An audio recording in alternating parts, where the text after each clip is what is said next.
and welcome back to the Tent of Abraham.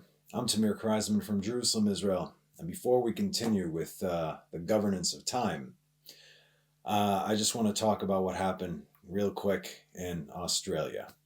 So I understand, a bunch of Jews got gunned down over there, 20 minutes until the cops did anything. We got everything on video. They're standing by, till they ran out of bullets. You needed a Muslim to go save Jews over there. So, kol hakavod. Shameful. But in any case, there was a time where this would happen. This was a regular occurrence, and Jews had nowhere to go. Today, Jews have places to go. And that's not to segregate themselves within the Jewish communities in these foreign lands. This is only going to keep getting worse. We've been speaking about this. It's been a year since the Calling All Jews series began and concluded. Actually, it was right before Hanukkah. That was the last teaching. And these things are just going to keep getting worse. And I'm just wondering when, my brothers and sisters out there, before it's too late, while you still can leave, now would be the time.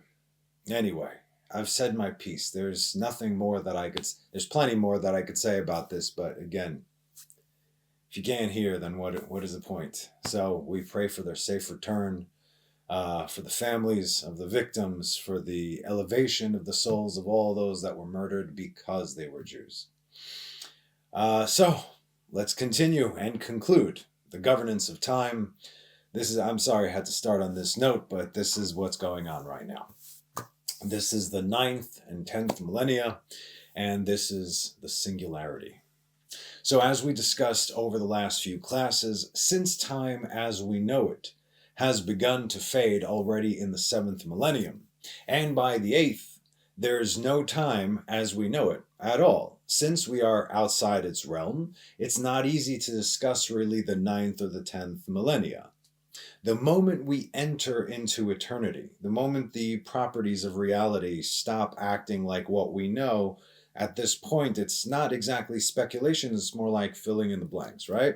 Time as we know it, it does not exist starting from the 7th to the 8th, as there is no past or future, but only the present, which combines past and future as one, or like we said, everything everywhere all at once, like that movie title. Nevertheless, we have a few things to say about these potentially out-of-reach realities, since we have been seeing the patterns of ascent while studying the patterns of descent. Like we said, process of elimination over here. So, what we see leading up to this point is the final rectification of man in the aspect of the correction from the sin of the Garden of Eden. In other words, you have to do a tikkun, rectification of all the world for the first 6,000 years. Then we're doing a rectification of the soul getting up to the place where Adam was before the sin. And then from that point onwards, this is what we're talking about. Going to Adam before the sin, when he was first created, and then what happens with the soul afterwards. It is fascinating stuff. Anyway, so like we said, what we see leading up into this point is that it's the final rectification of man in the aspect of correction from the sin in the Garden of Eden.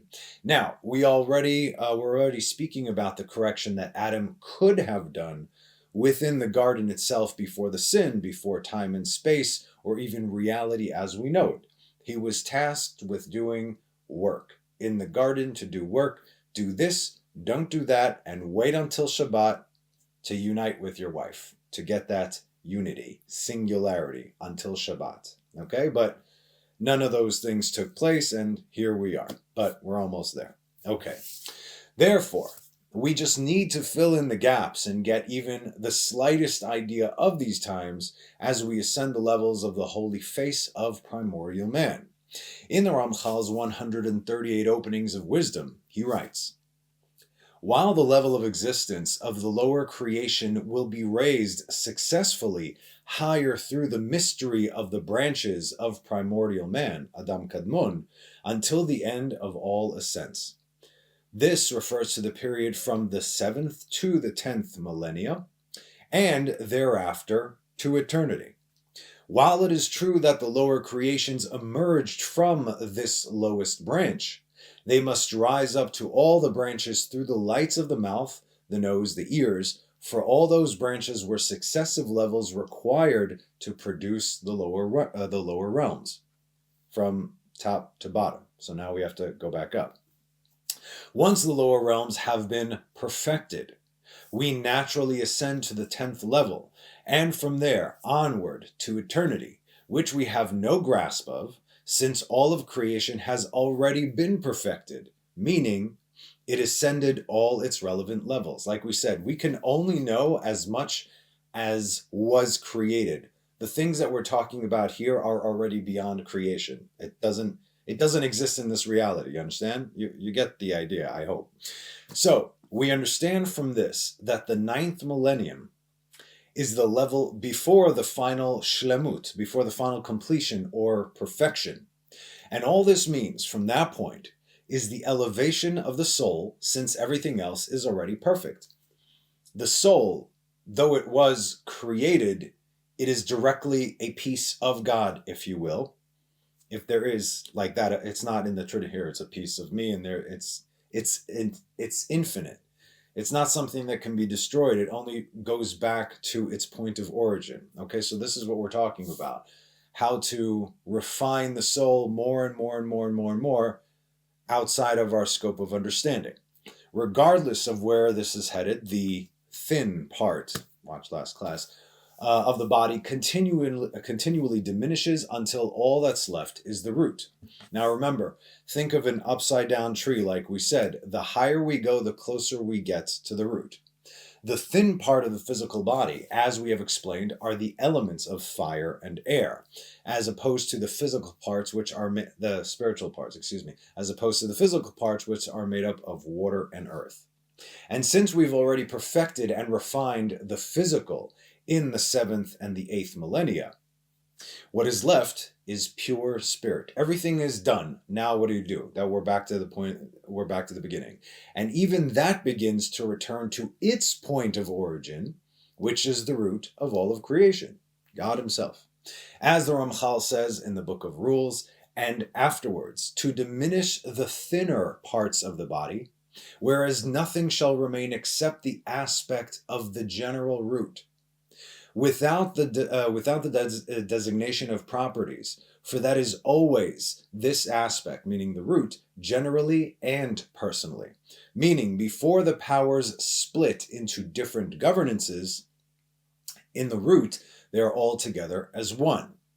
So, we were just discussing this in our group sessions. I think the best way to explain this is through the example of a prism.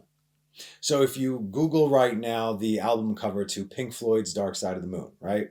That was taken from, who was it taken from? It was from was it Newton or something? In any case, you'll see the album cover, right? You'll see there's a white shining light coming from one end, and it goes into this triangle, this prism, and then it shoots out 6 colors on the other side, kind of like a rainbow, okay?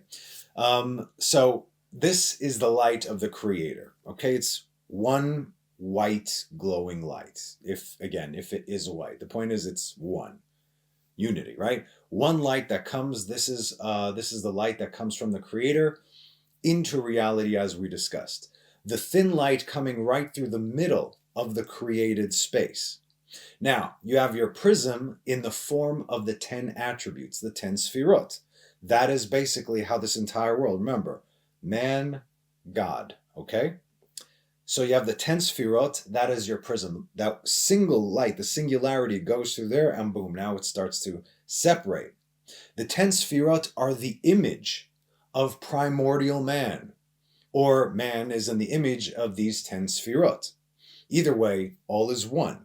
So let's go through these really quick and we'll see what this means. So the top sefirah of Keter, crown, that is above the head, that's not even part of the body. Then we have Chokhmah, wisdom, that is on the right temple. Then we have Binah, understanding, that is on the left temple. Then there is the hidden attribute of Da'at, knowledge, which is either between the eyes, the mouth, or the throat. We have Chesed, which is loving kindness, or the right arm. We have Gevurah, judgment, that is the left arm. We have Tiferet, splendor, for the torso. right? Or heart, solar plexus. We have Netzach, eternal, for the right leg. We have Hod, royalty, for the left leg. We have Yesod, foundation, for your productive organs. And we have Malchut, kingship, for your feet. Now, we've already discussed how they all work. Everything has got to be funneled through Yesod, going down to Malchut. And then Malchut raises up until kingship raises up until Keter, until crown. So this is what it means, the image and likeness of Elohim. If you'll draw these out like, I don't understand, that's not what man looks like. That is true, because the way man is today is not the way God created man back then, okay? This is a lower, much lower, filtered through, filtered down version of what Adam actually is. So we're talking about primordial man, and we're actually talking about it now because this is the place where we're getting up to, and then from there, what happens? So, one light filtered through this prism, which is the 10 sefirot, by which primordial man was created, spread out throughout reality itself.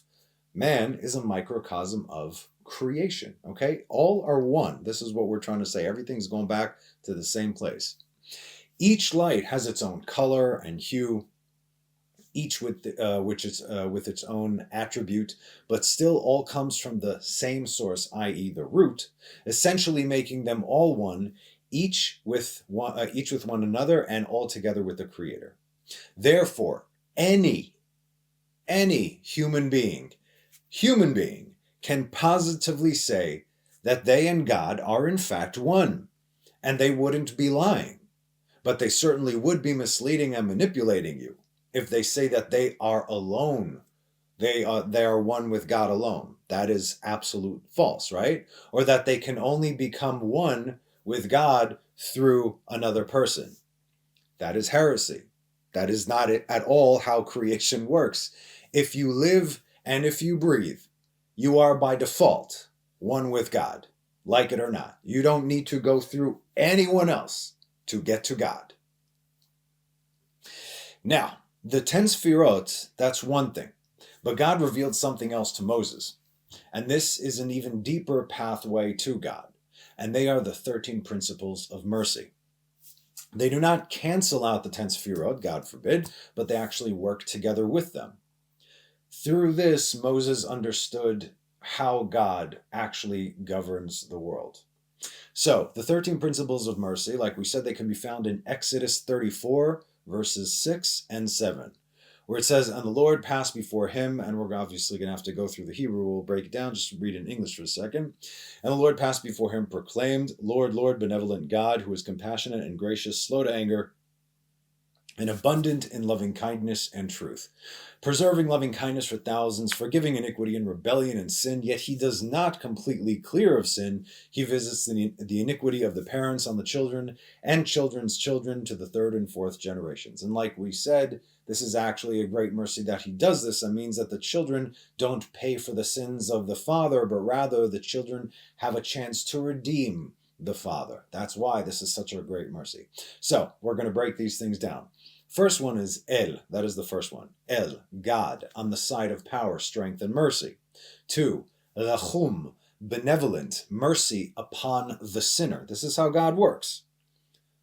Mercy upon the sinner. Vechanun, compassionate. He influences everything towards good. Erech, this is slow to anger. Apaim, abundant. He does not hurry to punish the sinner, or there would be nobody left alive. Verav chesed, Rav, great. Chesed, chesed is loving kindness, but it's translated as mercy. Okay, great mercy, great loving kindness. Ve'emet, truth. He repays those who do his will in kind. Notzer chesed, preserving loving kindness. La'alafim, for thousands, meaning thousands of generations. In other words, for all of existence. There has yet to be 1,000 generations since the creation of the world. Noseh avon, noseh, to carry, forgiving iniquity, purposeful transgressions, vapesha, and rebellion for the sake of angering, vechata'ah, and sin, which is accidental, venakeh, clearing the sin of those who return. Baruch Hashem. All are one, and all came from the same source, or in our current language, the same root, which is the great light that started it all. And these were not revealed all at once, but throughout time, beginning with the branches to the trunk to the very root of the tree. That is the source of man. That is the root and purpose of all of creation. In 138 Openings of Wisdom, Ramchal says, in the 8th millennium, the body will fuse with the soul, as it was in the beginning. And even in the 9th millennium, there will still be a hint, a semblance of the body. And in the 10th millennium, it will all return to the levels of the world to come, which we cannot understand at all, he says, as the 10th will be holy to God, Kodesh LaHashem. Over the last few classes, we've discussed this ascent as our understanding levels kind of even out at the 8th. The Ramchal is working from the lower worlds upward, while the holy men that came before him, primarily the Rashbi or Shimon Bar Yochai and the Ari, who are working from the top towards the bottom. So we're bridging the gap over here. In the 10th millennium, we reach the lights of the 72, and they are the 72 letters in the name of God and the 72 words within the name of God. The way this is written is not with numbers, obviously, but like we said, with letters. 72 is Ayin Bet. Ayin is 70, Bet is 2. So it's Ayin Bet, which also spells the word Av, not father, Aleph Bet, Ayin Bet, Av, is also another way to say cloud, a cloud of sorts, as we can see many times written throughout the Tanakh. For instance, in an end-time prophecy, like Isaiah 19:1, Masa Mitzrayim, Hine Adonai rochev al av kal, uba Mitzrayim.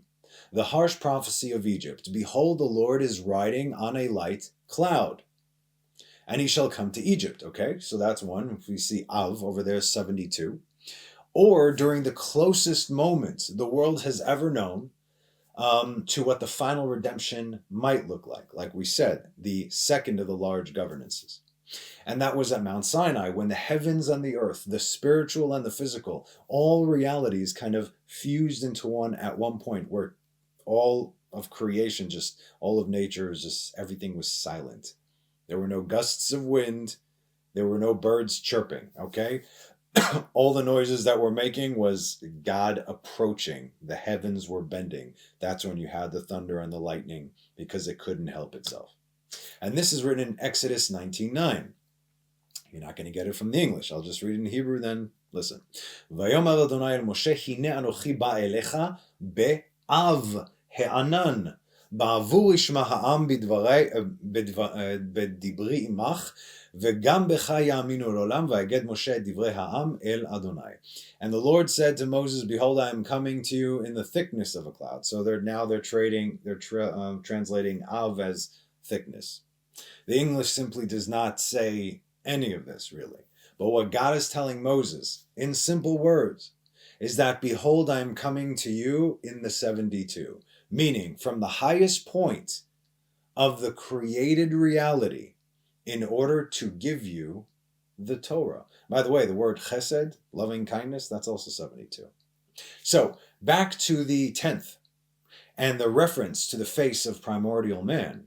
The 10th millennium signifies the metaphorical hairs on the head, but rather it's the light. Okay, everything is done in light. It's just we're using terms that we can understand, but rather the light that is the hairs on the head of primordial man. In this state, the soul has reached its final rectification. The body has lost all deficiencies, and everything returns to the root, as the Ramchal says in his Book of Rules. And afterwards, meaning after the 9th millennium, the light of the ears, there will be no darkness towards the soul at all, for the body will no longer govern, but rather become one with the soul, enveloped and second to it. And she, the soul, will illuminate within all her aspects in perfection and completion, just as the root gives light to the hairs, which we know not of, for we have no knowledge where there is no aspect of the body, right? We only know what we know. This is a fairly simple concept to understand. The governance of the world today is that the spiritual is subservient to the physical. We know this, right? We are spiritual beings, meaning our souls, but the only way for us to exist here in this world is in this physical body. It's like a flame of a candle. That's the spiritual part, right? It's fire, it's thin, but it cannot exist. It cannot be here without the wax and the wick, excuse me, to keep it in place.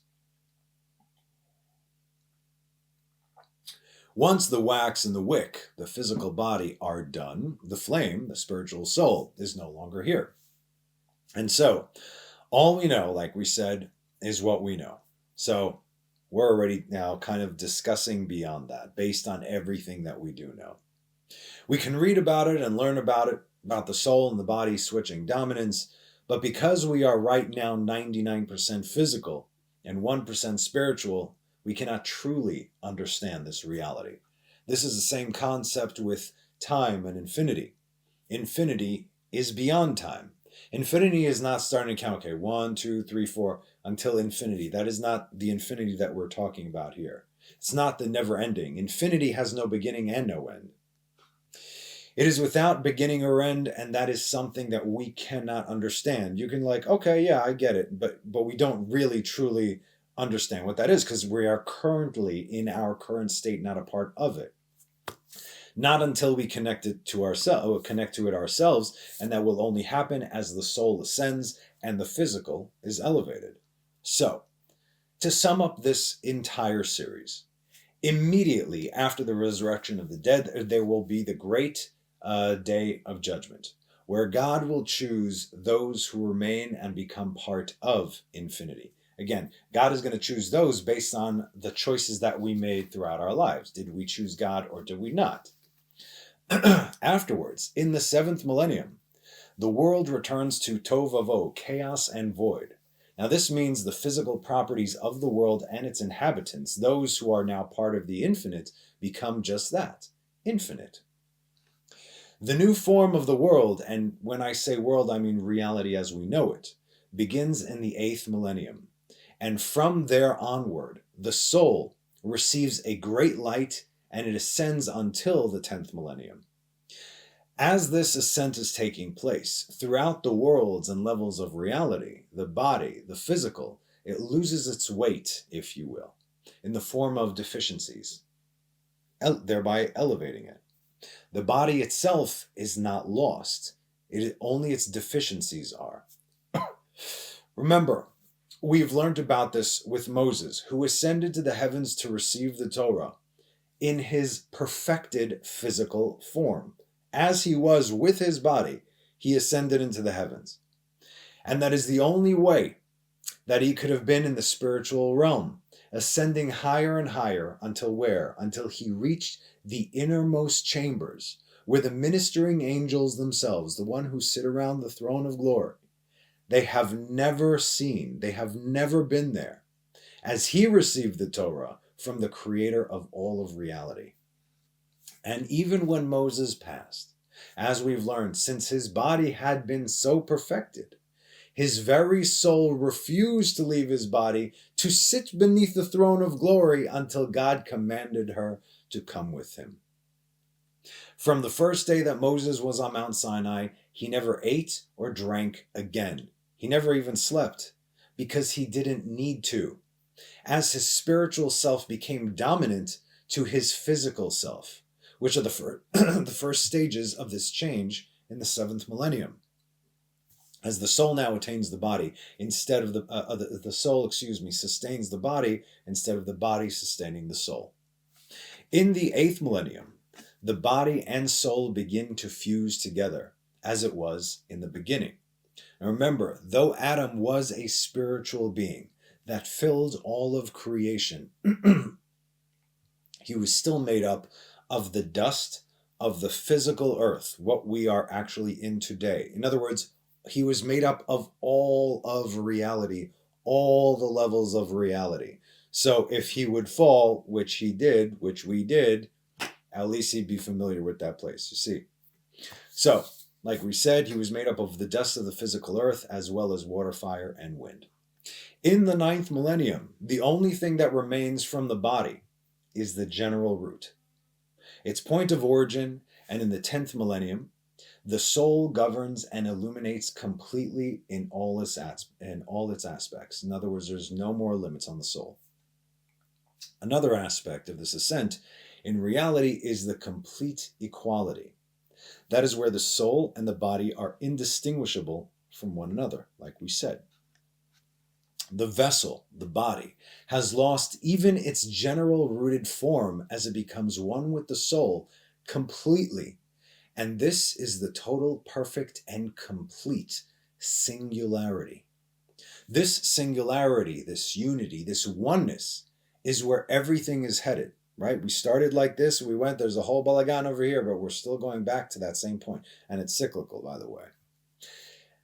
It's why we do every mitzvah, why we celebrate every Chag, why we light Hanukkah candles. It is our purpose and our responsibility for the fact that we exist. In the beginning, there are hints of aspects of the world to come, and at the end of the sixth millennia, and going into the seventh, is where we will see what is written in Zechariah 14:9. And the Lord shall become king over all the earth. On that day the Lord shall be one, and his name one. V'haya Adonai lemelech al kol haaretz, bayom hahu yeh Adonai echad u'shmo echad.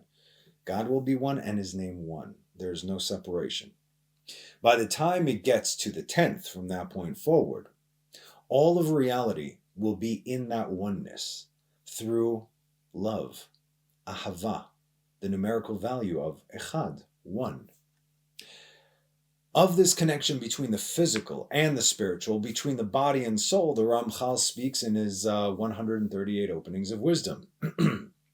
He says, the connection that must be established between the soul and the body is the complete and present connection, which is what will happen following the resurrection of the dead. The meaning of all this is, if the first man would not have sinned, his body was pure and he would have been rectified instantly. However, after the sin, his body was polluted and his soul cannot connect with him. There still has to be a body-soul connection. His soul could not connect with his body because his body was the dominant force over there. And his soul could not connect with him on these perfected levels. So, to the contrary, his soul longs to flee from him, hence, death. The body then finds itself alone and removes any and all the bad that is within it, as the bad governs and reigns until it is all removed, after which it may be reformed and renewed in purity. And that is the resurrection of the dead, when it all will be rebuilt. That's why you have to break it down. I don't even remember what teaching we're talking about, but basically, look at the first 6 days of creation from Pirkei Rabbi Eliezer, when God actually pulled the fast one over the serpent, when he told man, Ma'afar bata u'le'afar tashuv, from dust you came and to dust you shall return. Yeah, but you need to return to that dust to start bringing everything going all the way back. We always have to go back to the point of origin. So what God said was, obviously a very true statement, but now we understand it so much more.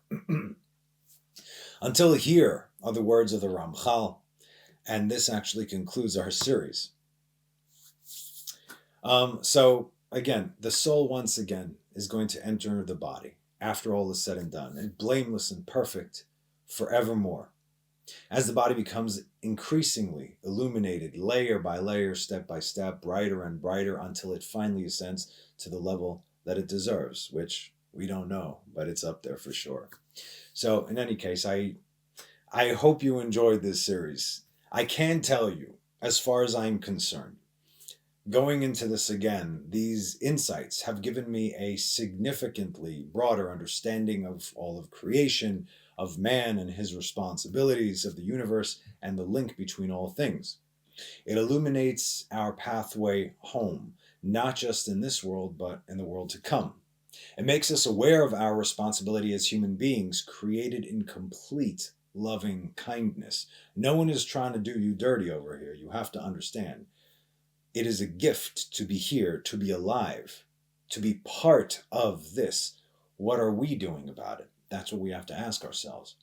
Our collective journey of our responsibility as human beings created in complete loving kindness.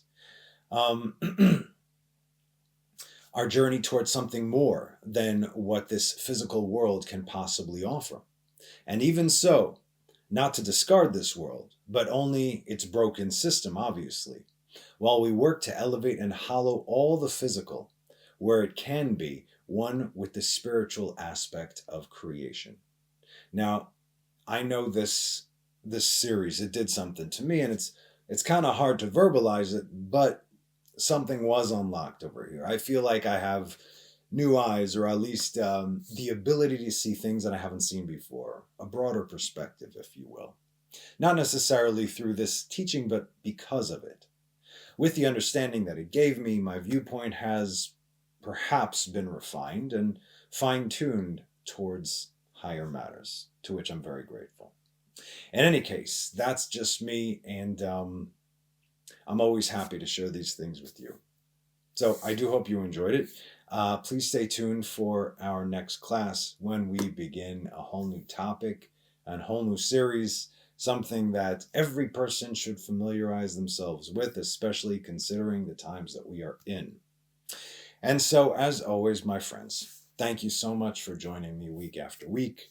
TOA, by the way, is currently entering into its 8th year. We just concluded 7 full years. We are now in the 8th. Yay. As we have so much to be grateful for. Thank you for your support. Thank you for your kind words. Thank you for showing up every week. Thank you for sharing these classes with others, hitting those thumbs up to spread the word. And should you have any questions or inquiries, please do not hesitate to reach out. My email is down below. So have a wonderful rest of the week. Have a Chag Chanukah Sameach, and have a Shabbat Shalom.